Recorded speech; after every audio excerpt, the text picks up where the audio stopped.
Hey there, I'm Kat, and this is Brews and Reviews.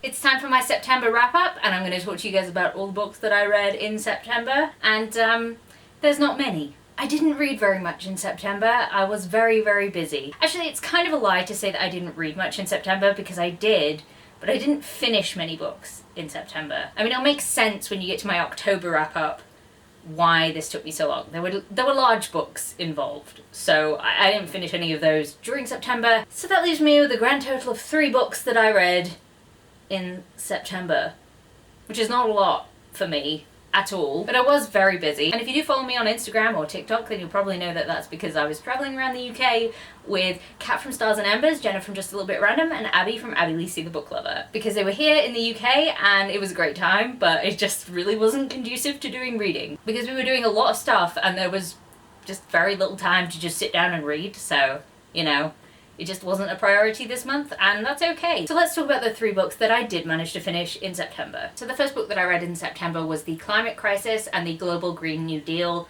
by Noam Chomsky and Robert Pollin. I was obviously having like an environment kick at the end of August and the start of September because this doesn't fit my normal reading pattern, but also it was interesting. So this book was kind of a discussion on the political economy of saving the planet and the climate crisis. And it was interesting to read, however, I think it was more of a political focus. I mean, it literally says that in the subtitle of this book, and I knew that, but it was free, and I was like, I'm kind of interested in this, and I want that, but I wanted more of a scientific and natural focus on climate crisis, and this one was kind of more politics focused, and I just get annoyed when it comes to listening to what politics is doing regarding the climate crisis, and I'm more interested in the natural side of things and what can be done to repair and prevent things, not on the political front.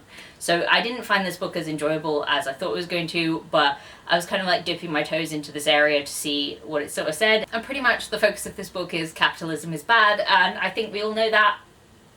Honestly, I think I would have preferred more depth into certain situations, and I think this was very US focused for a lot of the areas that were being discussed, and I think that is because the people involved in writing the book are from the US, and that makes sense that would be their focus, but at the same time I would have liked more global instances and more depth generally. So I ended up giving this one 3.5 out of 5 stars. The next book that I picked up was Blood Red Road by Maura Young. This is the first book in the Dustland series. It was a reread for me. This is a dystopian book that is written in kind of a weird way. There is very little punctuation, there are no speech marks or anything like that, and it is written in an accent, so it's written phonetically, and that does take a little bit of getting used to when you're reading it. So this book follows Saba, who is a twin, and her twin brother gets kidnapped on her birthday. It's taken away, the father gets murdered, and she and her little sister are left alone, and she's determined she's going to get her brother back. So she goes on this adventure. It's mostly just a horrible event followed by a horrible event followed by another horrible event. It doesn't go well. There is cage fighting involved, there's treks through the desert, there are some horrible creatures, and it's a fun read. I enjoy reading this book, and I mostly wanted to reread this book because I have mixed feelings about the second 2 books in this series, and I was like, what if, given some time, I reread it and see if I changed my mind about how I feel about those books. And yeah, I still really enjoyed this book. It is gritty, and I think that's part of the reason that I liked it. And for a book that is just very traditionally 2010s dystopian, I enjoyed that. So yeah, I gave it 4 out of 5 stars. And the final book that I finished in September is a book that I actually started, I think, in February.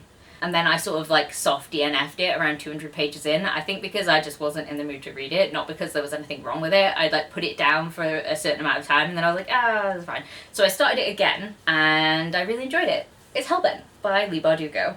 So this is the second book in the 9th house. I think it's going to be a trilogy now. It was originally supposed to be 10 books, and now it's down to a trilogy, which I'm very sad about, but okay. This series follows some secret societies at Yale University, and without trying to spoil 9th house too much, this book in particular is focused on trying to retrieve a character from hell. And it is dark in places, but I really enjoyed it. The main character is able to see greys, which are spirits of the dead, and that was something that I really enjoyed. But in this book there are other elements of supernatural creatures that come into it, and I'm like, this is really cool.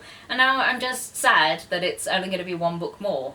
because I really enjoyed it, and I really liked the characters and how they developed in this one. So yeah, even though this kind of took me forever to read, though I'm not sure why, because I do really enjoy Leigh Bardugo's writing, and this series in particular is great, I gave it 4.5 out of 5 stars. So there we have it. Those are the books that I read in September. It's not very many by my standards, but I'm still really happy because, one, I read Blood Red Road, which is a series that I have been saying that I'm going to reread for ages, and I finally started that one.